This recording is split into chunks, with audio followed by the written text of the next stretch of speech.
All right, let's welcome the Prime Minister of Canada, Mark Carney. We're going to have Rob Waldeboro, Executive Chairman of Monterey, introduce and have a word. All right. How's everybody doing?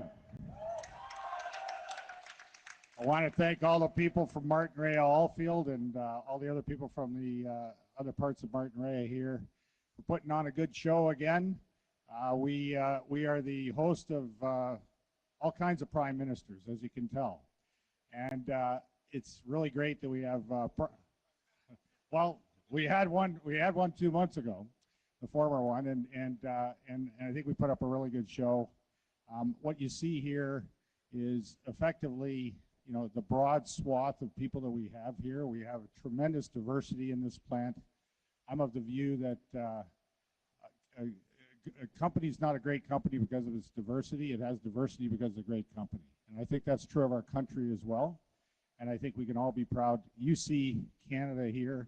We know that Canada's got its challenges. It's got its opportunities. We thank you for your leadership. We know it's a leadership campaign, a tough campaign. Francesco, it's great to be here in your region. We see you a lot, which is great. Really cares about our company and in our district.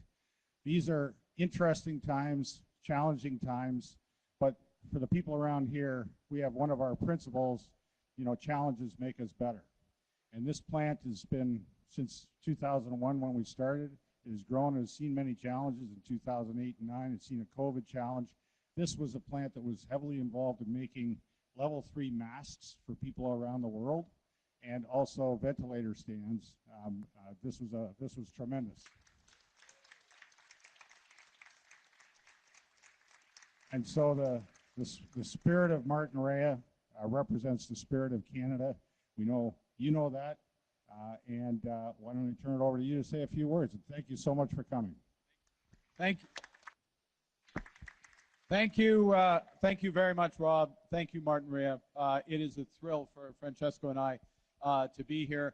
I didn't know you knew when I used to play hockey, AC/DC. That was our warm-up tune, Thunderstruck. It's amazing. You guys know everything. You know everything.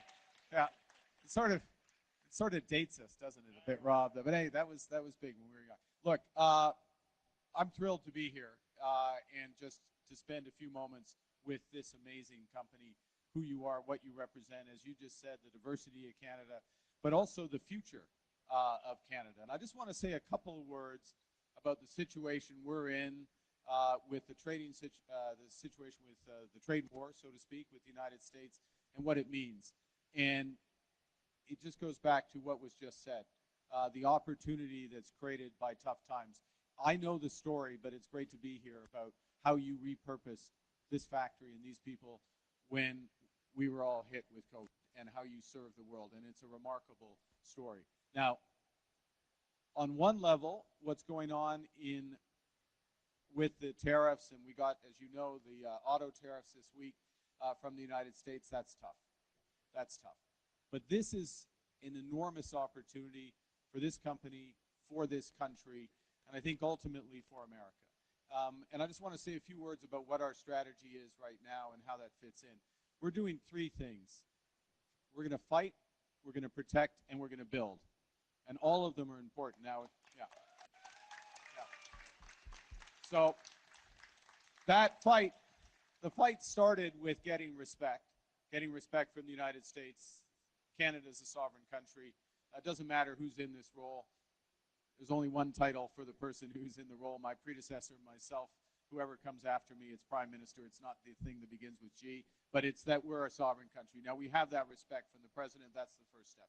But the core of fighting at the moment is matching in an intelligent way. You can't be quite intelligent in some of the software that you guys are producing, but in an intelligent way against the tariffs that are being put in place. And so what we're doing is to have a maximum impact on the U.S., so it gets their attention, it makes them think, it makes them react, but the minimum impact on us here in Canada. So, for example, for the auto sector that you're leaders in, we're not putting tariffs on auto parts. We're not putting tariffs on smart machines that make auto parts. We're not putting tariffs on software. We're not putting tariffs on anything that's part of your business that will make you successful, because we want you and those who work with you to be successes. We are putting tariffs on American vehicles that come into Canada and have an unfair advantage in Canada and competing with us. But even there, we're giving those American companies an incentive to produce in Canada, to produce in Mexico, so they can get relief. So we're fighting in a way that makes the Americans think and protects our businesses. Now, the second thing we're doing is to protect our workers and protect our companies for the period of time it takes for the American government, the president ultimately, to realize what an amazing industry that you are leaders in. The North American auto sector as a whole is one sector. We are fighting the world as one sector. We have to stick together. In fact, we have to get closer together. And ultimately, that's the deal we will get. But until America's willing to sit down at the table for that, we got to protect workers, we got to protect companies. And those aren't just words. We're taking every dollar we get from tariffs that we put on, and we're recycling it back directly to the workers and companies that are affected. So there are layoffs that have started in the industry. Some of your clients, Stellantis, for example, a couple weeks downtime at one of their factories. We're making sure that money goes to make sure those workers are made whole. We're also saying, and this is not an issue for the leading companies, but for some it will be, you don't have to pay your taxes for a while. You have to pay them ultimately when things get going again, or you can borrow directly from us to tide yourself over. Again, protecting the industry so that we can negotiate as a country from a position from strength. Last point, most important point. Ultimately, this is about building. It's about building our country. It's about building this industry. It's about building homes. It's about building new trade corridors. It's about making us more efficient. And we are going to focus 100% on that. We're going to get a lot of government out of the way in order to do that.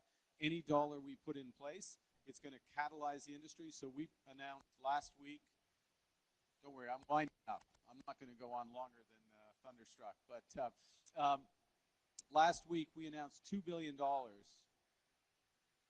of money to help accelerate the transformation of exactly what Martin Ria does and the supply chain, the broader supply chain does in Canada, to enhance the use of AI, to enhance the use of smart manufacturing equipment, to build the supply chains in Canada, because we want to be ready to take on the world once we get this deal. So we're fighting, protecting, we're putting ourselves in the place to build, and we're going to move forward. And it's going to be, it's going to be a rocky few months, because it's going to take a while for the Americans to come to a realization that they can change parts of the trading system, but they're going to need to double down. We're all better off doubling down on an integrated auto sector. And this company and the Canadian industry is going to come out on top as part of that. And that's what your government is here to deliver for you. Thanks very much for everything.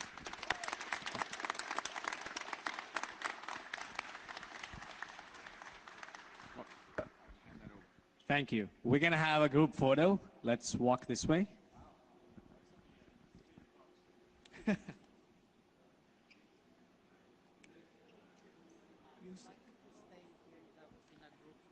Yes.